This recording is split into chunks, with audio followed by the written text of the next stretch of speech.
اگر لے کر جا رہے ہیں تو بھی کوئی حرج نہیں ہے، لیکن یہ کہ کم از کم 40 تو دیں، اس طرح مطلب کندھا رش ہو تو جلدی جلدی 40 قدم کر کے پیچھے ہٹ جائیں۔ بعض لوگ دیکھا تھا میں نے کہ اعلان کرتے تھے کہ 2 قدم 2 قدم 2 قدم، تو یہ غلط ہے، ایسا نہ کہیں۔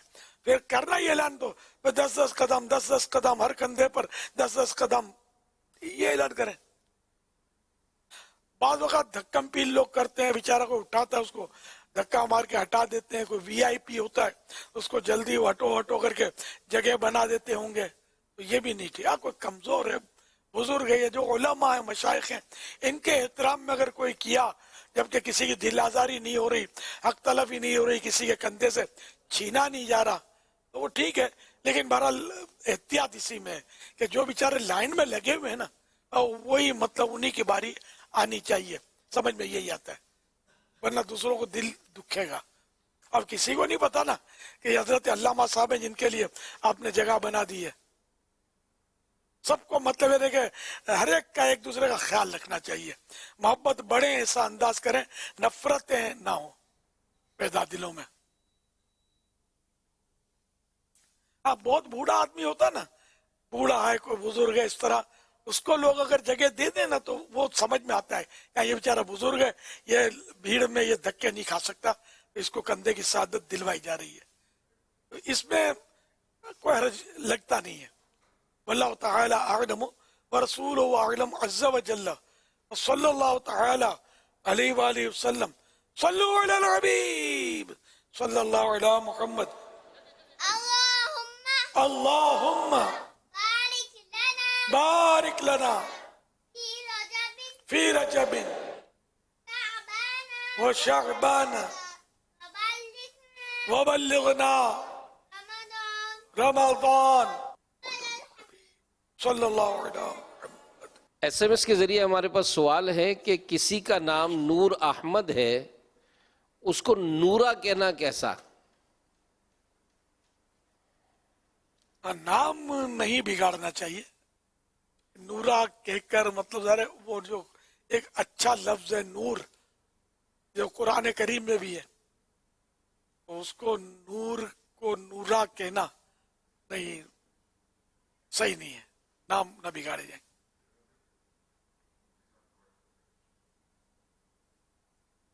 واللہ تعالی اعلم ورسولہ اعلم عز وجل، وصلی اللہ تعالی علیہ وآلہ وسلم، صلو علی الحبیب۔ میرا نام ہے محمد مبین، میں سماستا سے بات کر رہا ہوں۔ کیا آپ بیوی مرد سے پوچھے بغیر روزہ رکھ سکتی ہے؟ کیا آپ بچے ماں باپ سے پوچھے بغیر روزہ رکھ سکتے ہیں نفلی؟ عورت کو تو یہ ہے کہ وہ شوہر کی اجازت لے لے، نفل روزہ رکھنا چاہتی ہے تو، اور چھوٹے بچے جو نابالغ بچے ہیں روزے کی طاقت رکھتے ہیں تو ماں باپ کی اجازت کا تو پڑھا تو نہیں ہے میں نے، کیوں ماں باپ بعضوں کا تو خواہ وہ ہمدردی میں یا شفقت میں کہتے نہیں کمزور ہو جائے گا۔ اگر واقعی کمزور ہو جاتا ہے بچہ روزہ رکھنے سے تو ماں باپ روکیں تو ٹھیک ہے، اگر کچھ بھی نہیں ہوتا بچے کو تو پھر نہ روکیں، لیکن یہاں اجازت کا مجھے پتہ نہیں ہے، مفتی صاحب کیا فرماتے ہیں؟ بہر شریعت میں ہے کہ ماں باپ اگر بیٹے کو روزہ نفل سے منع کر دیں اس وجہ سے کہ مرض کا اندیشہ ہو تو ماں باپ کی اطاعت کریں، مطلق اجازت لینا راضی کر کے، یعنی ویسے تذکرہ ہے نہیں، جی حرج نہیں ہے اس کے اندر، لیکن یہ کہ بہتر ہے کہ ماں باپ کو اعتماد میں لے کر ہی رکھے تو زیادہ اچھا ہے۔ جی صلو علی الحبیب صلی اللہ علیہ وسلم۔ ایک سوال سوشل میڈیا پر ہمارے پاس آیا ہے کہ مسجد میں بیٹھ کر موبائل پر قرآن پڑھنا کیسا؟ کوئی حرج نہیں ہے، تلاوت کر رہا ہے نا، جی کوئی حرج نہیں، ایک سوال اچھا یہ کام بھی ہے، کرنا چاہیے۔ ایک سوال یہ بھی ہے، سنا ہے بیوہ کو عدت میں کھلے آسمان کے نیچے جانا بیٹھنا نہیں چاہیے، کیا بیوہ عدت کے دوران چھت پر کام یا سردی کے موسم میں دھوپ کے لیے جا سکتی ہے؟ اس میں بظاہر تو کوئی حرج نہیں ہے، بے پردگی تو ضروری ہے. ہاں بے پردگی ہوتی ہو تو ویسے بھی عدت ہو یا نہ ہو, بے پردگی تو گناہ ہے. بعض چھتیں ایسی محفوظ ہوتی ہیں کہ جس میں کوئی بے پردگی کی صورت نہیں ہوتی, اس میں کوئی حرج نہیں ہے. مزید مفتی صاحب اگر کچھ فرما دیں اس پر. جی, کھلے آسمان کا کوئی ایسا کانسیپٹ نہیں ہے. اصل تو یہ ہے کہ اس نے گھر سے باہر نہیں نکلنا, گھر سے باہر نکلنا اس کے لیے ممنوع ہے بغیر اجازت شرعی کے. اور دوسرا وہ زینت یعنی میک اپ وغیرہ اس طرح کی چیزیں جس کے ذریعے سے خوبصورتی حاصل کرتے ہیں, ان چیزوں کی اس کے لیے ممانعت ہے. باقی گھر کے اندر کسی بھی جگہ پہ جا سکتی ہے, اس میں مسئلہ نہیں ہے. تو چھت کا بھی وہی حکم ہے جو آپ نے بیان فرمایا کہ بے پردگی نہیں ہوتی, کپڑے وغیرہ سکھانے کے لیے جا رہی ہے تو اس میں حرج نہیں ہے. ایک سوال ہمارے پاس یہ ہے کہ اس ماہ رجب المرجب میں کرنے کا کوئی عمل یا وظیفہ ہے تو ارشاد فرما دیں. رجب شریف کی چاند رات کے تعلق سے وہ تنویر برکات پیج نمبر 71 کے حوالے سے ماہ رجب کی پہلی رات بعد نماز عشاء 2 رکعت پڑھے, ہر رکعت میں سورہ فاتحہ کے بعد سورہ اخلاص 5 مرتبہ پڑھے اور سلام پھیرنے کے بعد 100 مرتبہ سورہ اخلاص یعنی قل هو اللہ شریف پڑھے. ہر بیماری کی صحت کے لیے یہ نماز بہت افضل ہے, یعنی بہت مفید ہے. انشاءاللہ الکریم صحت عطا ہوگی. صلو علی الحبیب صلی اللہ علی محمد. ایک سوال ایس ایم ایس کے ذریعے ہمارے پاس یہ بھی ہے کہ اگر والدین غیبت کرتے ہوں تو ان کو کس طرح منع کیا جائے؟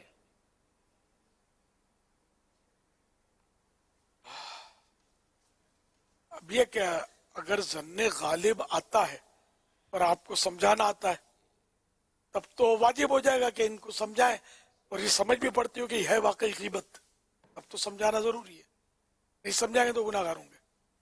اور اگر آپ کو یوں لگتا ہے کہ یہ مانیں گے تو نہیں, تو پھر آپ کے لیے سمجھانا ضروری نہیں ہے, بلکہ احتیاط میں یہ عافیت ہے کہ کہیں کچھ کا کچھ بول دیتے ہیں. اصل غیبت والوں کا مجھے تجربہ ہے کہ غیبت کرنے والے ہیں بھلے بڑی شخصیت کو اپنے میں لگے موبیدار مذہبی شخصیت ہے, تجربہ ہے. غیبت اگر کی نا اس کو کہا نا کہ غیبت ہو رہی ہے, یا خود ہی بعض اوقات یہ ہوشیاری کر دیتے ہیں, یہ بھی تجربہ مجھے. دیکھو وہاں میں غیبت نہیں کہہ رہا, حقیقت بیان کر رہا ہوں, میں اس کے منہ کے سامنے بول سکتا ہوں. حالانکہ یہ حماقت کا سب سے بڑا تمغہ ایسے شخص کو دینا چاہیے کہ اس کو پتہ ہی نہیں غیبت بولتے کس کو ہے. چوری اور سینہ زوری. مسئلہ یہ کہ غیبت کی تعریف یہ ڈیفینیشن کہ کسی کے اندر موجود برائی, خامی, عیب کو بطور برائی اس کے پیچھے سے تذکرہ کرنا, یہ ہے غیبت. اس کی جائز صورتیں بھی ہیں لیکن عام طور پہ برائی کرنا مقصود ہوتا ہے, یہ جو لگی ہوتی ہے ادھر ادھر کی. تو اب اگر برائی کرنے کے طور پر یہ کر رہا ہے غیبت, اب اس کو کہنا کہ میں حقیقت بیان کر رہا ہوں, تو حقیقت ہی تو غیبت ہوتی ہے, ورنہ پھر اس کا نام تہمت ہو جائے گا. اور تہمت یہ کہ اس میں جو برائی نہیں ہے وہ اس کے چاہے پیچھے سے کہے چاہے اس کے منہ کے سامنے کہے, وہ تہمت ہی ہے, جو کہ غیبت سے بھی بڑا گناہ ہے. تو یہ مطلب یوں کہتے ہیں, مطلب اس لیے ماں باپ کا بھی خطرہ ہے کہ یہ کہہ دیں گے, اور یہ اس کا حکم ہے خطرناک. اس لیے مطلب سوچ سمجھ کر اگر غیبت کی تباہ کاریاں کا درس گھر میں جاری کرے نا تو شاید اس طرح ذہن بن سکتا ہے ماں باپ کا, اگر وہ آپ کو سننے والے بنے تو انشاءاللہ فرق پڑے گا. واللہ تعالی اعلم ورسولہ اعلم عز وجل صلی اللہ تعالی علیہ وآلہ وسلم. صلو علی الحبیب صلی اللہ علی محمد. غیبت کے تعلق سے جو آپ نے ابھی بیان فرمایا ہے تو سوال ایس ایم ایس کے ذریعے کچھ یوں آیا ہے کہ اگر غیبت سے توبہ کی تو جو نیکیاں اس کے پاس سے چلی گئی تھیں کیا وہ واپس اس کے نامہ اعمال میں آ جائیں گی؟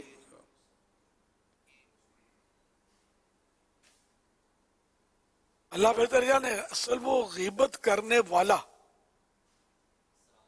جنت میں گیا بھی نا تو سب سے آخر میں جائے گا. اس طرح کی بھی وعیدیں ہیں کیونکہ وہ نیکیاں اپنی لٹا رہا ہے نا.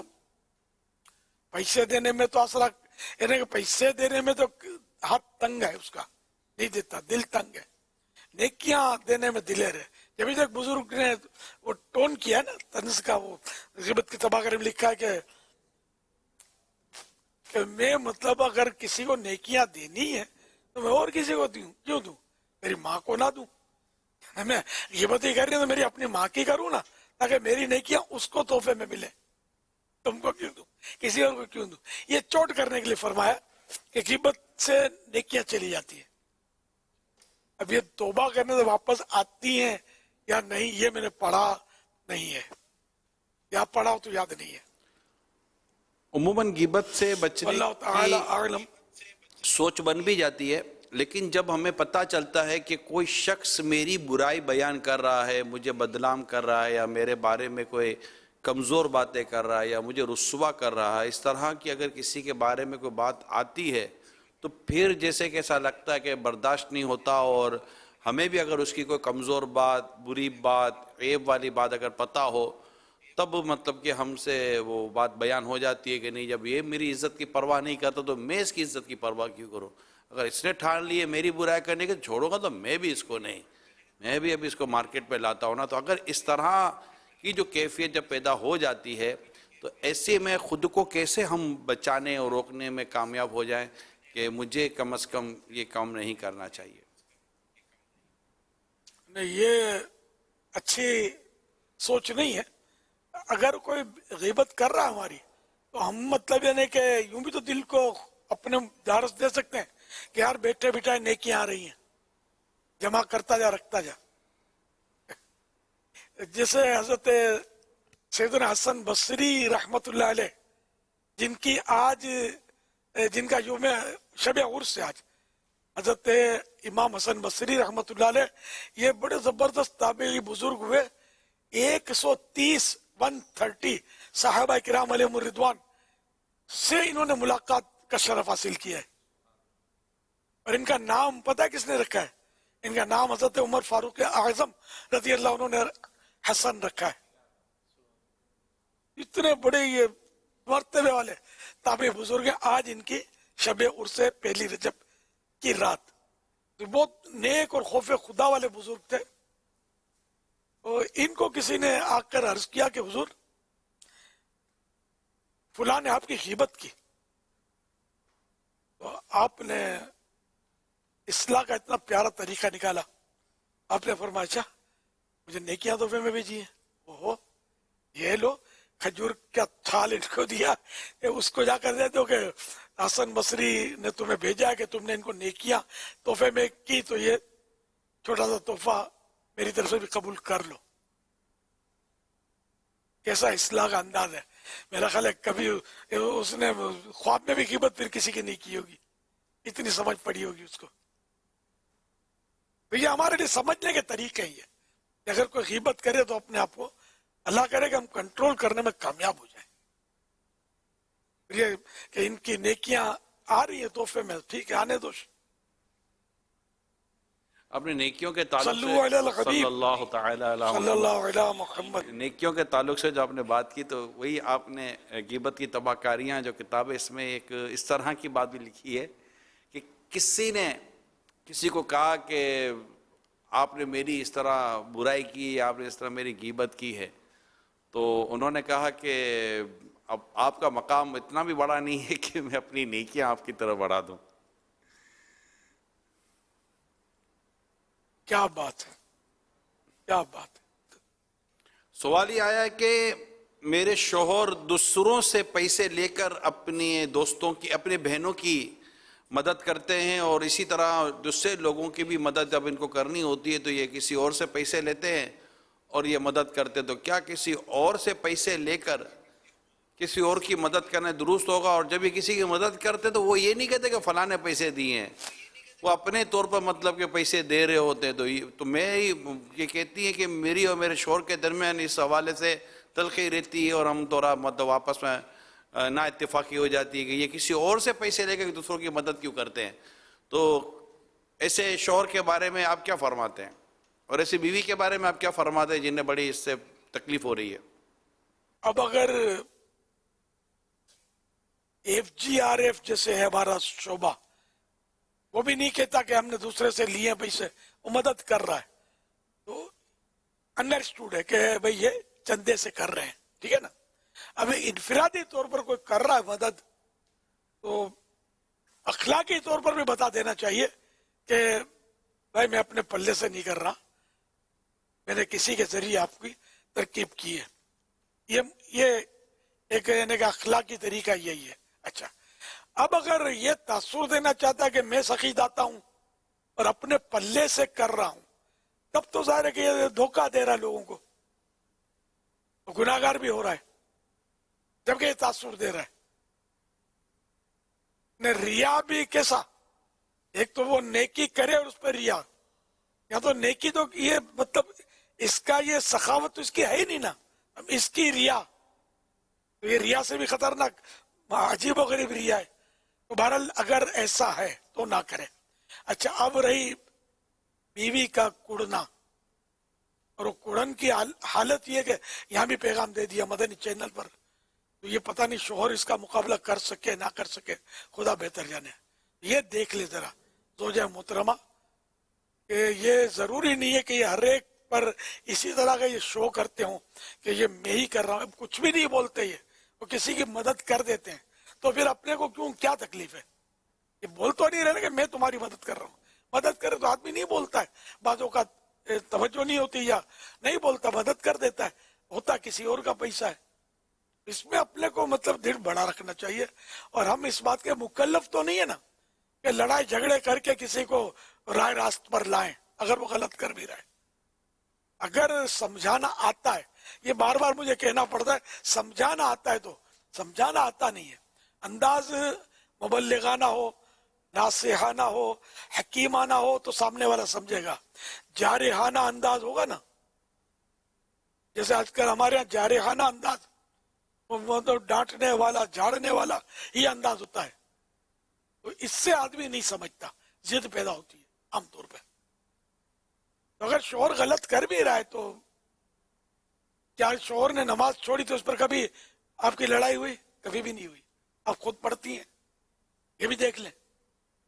اور بھی بہت سارے گناہ شوہر کر رہا ہوتا ہے تو کسی بات پر غصہ نہیں آتا, آخر اس بات پر کیوں آتا ہے؟ یہ بھی دیکھ لیں کہ شیطان آپس میں لڑوا کیوں رہا ہے. اس لیے دل بڑا رکھیں, نماز کی پابندی دونوں کو کرنی ہے. اور اگر معاذ اللہ جو ہے ایسا کہ خود کو سخی ظاہر کرنا مقصود ہے اور اپنے پیسے بھی نہیں ہیں, تب تو ظاہر ہے کہ یہ نہیں کرنا چاہیے ان کو. اللہ ہم سب کو ہدایت دے اور سب کو احتیاط کی توفیق نصیب فرمائے. اچھا, بعض اوقات آپ کو لگتا ہے کہ ایسا بھی ہوتا ہے کہ لوگوں کو کسی کے بارے میں یہ پتہ ہوتا ہے کہ ان کی اپنی کوئی ایسی مالی پوزیشن نہیں ہے کہ یہ اپنی جیب سے میری مدد کر سکے, لیکن ان کے پاس یہ ہے کہ یہ کسی کے ذریعے میری مدد کروانے پر ان کو قدرت ہوتی ہے, اور اس کی ایک آدمی کی ایسی پوزیشن ہوتی ہے یار کسی سے بھی کہہ کر یہ کلوا دیں گے. تو ایسی صورتحال میں اگر کوئی کسی کو کہتا ہے اور وہ لوگوں سے اس کی مدد کروا دیتے ہو, یہ انڈرسٹوڈ سی بات ہے کہ اسے اپنی جیب سے تھوڑی کیا ہوگا, اسے کسی سے کروا کر ہی دیا ہوگا. تو ایسی صورتحال میں شاید ایسا لگتا ہے کہ اگر کسی کی کوئی مدد کر رہا ہے جائز طریقے سے اور ثواب کی نیت سے, تو کیا اس کو اس حوالے سے کہے جائے گا کہ یہ نیکی کا کام کر رہا ہے؟ بالکل نیکی ہے, اس میں کیا رجع ہے, نیکی ہے اس کی. جیسا ہم جیسا مذہبی آدمی ہے, یہ کسی کو پانی بھی پلائے گا نا تو بھی ذہن یہی بنے گا کہ مولانا ہے, اس کو کسی نے دیا ہوگا تو پلا رہا ہے, سمجھے. ہم جیسا آدمی اگر کوئی چندہ بھی دے گا نا مسجد میں یا کسی کام میں, تو لوگ یہی بولیں گے کہ کسی نے دیا ہوگا اس کو, تو اس نے یہ پہنچا دیا. وہ ذات کی ضرورت, چاہے جیب سے بھی دیا ہو تب بھی یہی ذہن بنے گا کہ اس نے کسی نے دیا ہوگا تو دے رہا ہے. تو یہ مطلب ایسا آدمی اب کیا وضاحتیں کرے یار,